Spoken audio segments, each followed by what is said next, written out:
This video will focus on the Clients tab. The Clients tab is one of your most important tabs in LeadStreet. It's very important because it harnesses all of your contacts that you've uploaded or that you've gained through leads. Now, clicking on the Clients tab, this is our client dashboard.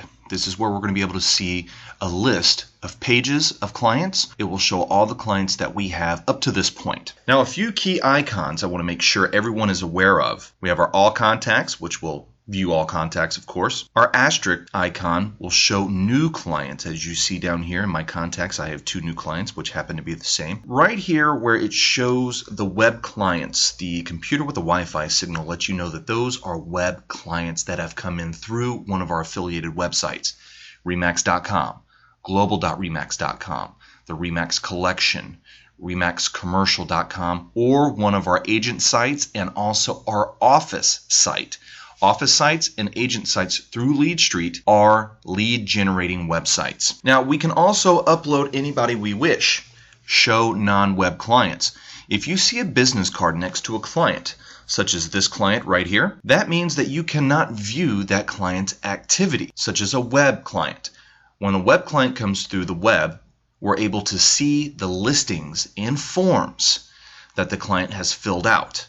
That way we understand exactly what the client is looking for, where they're looking, and how much that listing is. That way we're armed with the necessary information to reach out directly to that lead with an understanding of where that individual is looking and a potential price range. The red dot show clients who have unsubscribed. Now, since LeadStreet sends an auto-generated email as soon as a lead signs up for an account, if they choose to unsubscribe, that means that is a client who has unsubscribed from receiving email from an agent. That does not mean that they are no longer your client. They are still your client. They have just simply opted out of receiving additional email from an agent. The orange triangle show clients who have invalid emails. One of the main reasons that LeadStreet sends out that welcome email is to determine whether or not that email address signed up with the lead is actually a valid email address. That email address kicks back as non-deliverable. We know that that email address is invalid either because they entered it incorrectly or because it is a dummy email address. But I am going to show you a workaround. Continue communicating with that lead through the bulletin board system. Now, viewing this client, if I simply just click either on the email address or their name, it really doesn't matter. I'm going to be able to look into the client profile. So I see their name and their email address. Now I can fill in the blanks for any additional information once I receive this information from the client. Now, looking at the profile, obviously you can enter quite a bit of data for this lead. For some reason, this lead comes in and they're looking at property outside of your market area. If you come all the way down to the bottom, you can transfer this contact to another agent. Now, this goes back to a previous video and to some of my workshops when I tell agents, accept every lead, even if it's a property in which you don't work with, such as maybe a mobile home or a multifamily, or even it's in a market area in which you do not work. It does not matter. You can accept that lead and then refer that lead out to another agent or another area and possibly receive a referral fee. So that's why I tell all of my agents, accept every lead that comes through, and if you do want to transfer that contact to somebody else, you can simply go into their profile area and transfer that client to another agent. What do we want to learn about this lead? Well, first of all, we want to see what this lead has been viewing. So if we come up here and click on activity, we're able to view their activity. Activity meaning what they were looking at on the web. So we're going to find out some very important information. Here in the history area, we can see the date and time the lead was created. And we can see the date and time that client last logged in and the source.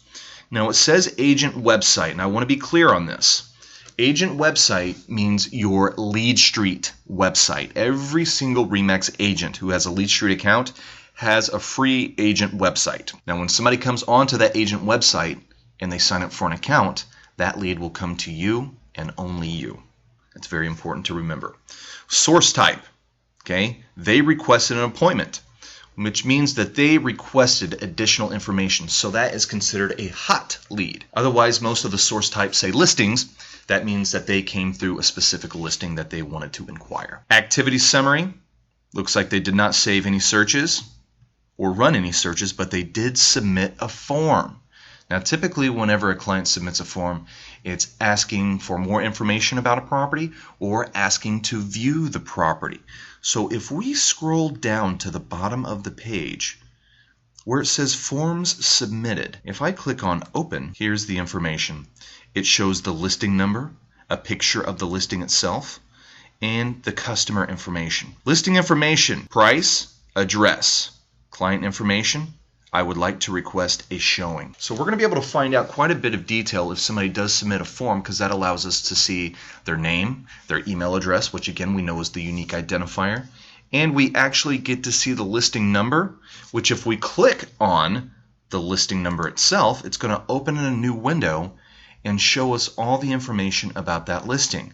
That way we can get an idea of where it is, what kind of property, price, how long it's been on the market, and we can get a very good understanding of this property. That way we can find out a little bit more before we actually interact with this client. So now that we have this necessary information, probably what we'd want to do is come over here to email, because this client did not provide a phone number. If I click on email, I'm going to be able to reach out directly to this client. And at first, I'm just looking for a knee-jerk reaction. Just say, I see that you were looking at such and such property in Costa Mesa, California. Just want to find out a little additional information. Are you currently renting? Are you a first-time home buyer? Have you been pre-approved for this amount? Are you interested in seeing the property this week? Here's my contact information. Please let me know when we could communicate regarding this property. Whatever you want to say.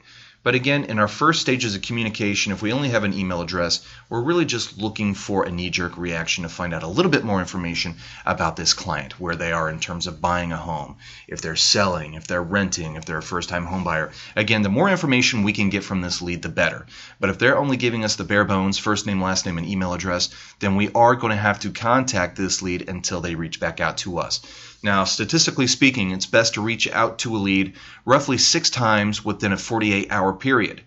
A lot of times I talk to agents who say that they only reach out to a client 1 or 2 times in the matter of a week, and then they wonder why they don't email them back or call them back. If somebody is a hot lead, they're probably looking for information right away, and they're probably going to work with that agent who provides that information as quickly as possible. We can't assume that just because a client came in through our website that they haven't checked any other websites. So we don't know if they're communicating with any other agent. So we want to make sure if we receive their information as a lead that we reach out to them as quickly as possible with all the necessary communication tools that they have provided. Now let's jump back over here to the contact list. You are able to add additional contacts as you see fit. Again, add contacts. You can add them manually. So if you're at an open house and you receive a handful of signups or cards from potential clients, you can enter them one by one. Now, if you also have a database with, say, hundreds of clients, you probably won't want to enter them one at a time. You'll want to upload them. So right here where it says import contacts, this feature is going to allow us to upload clients directly from a spreadsheet. If we come over here, the bulk import is going to allow us to upload multiple contacts at one time. Something important that we want to make sure of though, activate the imported contacts as web clients. This is the main reason we want to bulk load all of those clients at once, because we can't assume that they may or may not already have an account with an existing RE/MAX agent. Again, the unique identifier for a client is the email address. So even if you have a lot of clients that you've worked with, they may have an active LeadStreet account with an existing RE/MAX agent. If they ever signed up for an account on remax.com or global.remax.com, any of the affiliated sites that I mentioned earlier, they potentially could have an account with an existing RE/MAX agent. So that is what we want to check. Also, if your clients do not have an existing account with a RE/MAX agent, we can upload all of those clients directly as web clients, meaning they'll never become a lead, and they will never become an opportunity for another agent through LeadStreet. So you can maximize your contacts through LeadStreet by making sure that you can upload them as web clients, but you must have an email address to be able to lock someone in as a web client. So what we want to do is come over here and click Next. I'm going to upload some clients directly to my database. So what they're first going to ask is choose a file. Now, one thing that's important, note that your file must be in CSV format and contain the valid columns. One of the main reasons that you want to enter your contacts from another database into LeadStreet is so LeadStreet can act as a one-stop shop. Okay, find your exported address book CSV file by clicking the Browse button. Now, depending on what browser you're using, it might say Choose File or it might say Browse. So the button will be the same, it just might say something different. So if we click on Choose File, what we want to do is we want to locate that CSV file address book that we downloaded from, say, from Gmail, or maybe Top Producer, or even Salesforce. Wherever we have all of our contacts loaded, we want to export from that platform and import here into LeadStreet. So once I click on this, click Open, and there's that file. Now what we're going to do is click on Next. We really need to create an online web client is a first name, last name, and email address. So what we want to do is make sure that we take a look at this and determine if everything's been entered correctly. If I look here, it's saying I have 3 total fields. Again, first name, last name, and email address. Number of invalid fields, 0. Okay, email addresses, yes. Maximum number of clients reached, no. Again, you can have up to 10,000 clients. Number of records checked, and number of valid records to import. So it looks like these 2 email addresses down here appear to be invalid. I can either go back into my file and change this information, or if I want to continue and maybe upload these manually, I can do that. So what I'm going to do is click on Next. The wizard will now add the contacts from your file into your LeadStreet database. The chance that all 1,500 of those clients will be web clients is thin. However, all of those that will become web clients, anytime they go onto any of our Remax affiliated sites, they will not become leads. That information will just be pushed directly to us because we preemptively created them as web clients. That is the purpose. So when the upload is done, what they're going to do is allow us to add this information to either a group, or we can even create a new group, such as new contact upload, or perhaps new web clients. However, if you want to add them to a group later, which you will have that opportunity, we can click on Skip this step, do not add any users to a group. Now, if we click on Next, what we're going to do now is the web client activation option. Activate all imported contacts. Okay, that's what we want to do. We want to activate all of these clients as a web client if possible. Again, if some of these clients already have an active account with an existing Remax agent, they will become a non-web client. We'll still be able to contact them and send them drip marketing. However, we won't be able to see their online activity. But if we click on Next, we're going to be able to determine which of these clients have been uploaded as web clients. All that information has been uploaded. Contacts activated as web clients, 18. Contacts with no email address, 3. Contacts already exist as web clients, 1,449. So it looks like out of all that information, all of these clients already have pre-existing accounts with an existing Remax agent. So what I'm going to do at this point, so I'm going to scroll all the way down to the bottom and click on Finish. That way I can import these contacts. Now I have 1,472 total contacts. And at this point I can manage any duplicates if there are. So what we want to do if we want to find out if we have any duplicates is click on Manage Duplicates. A lot of times whenever people are importing contacts from multiple databases, it might be possible for you to have multiple contacts in several different platforms. So if this is the case, what we can do is click on Manage Duplicates.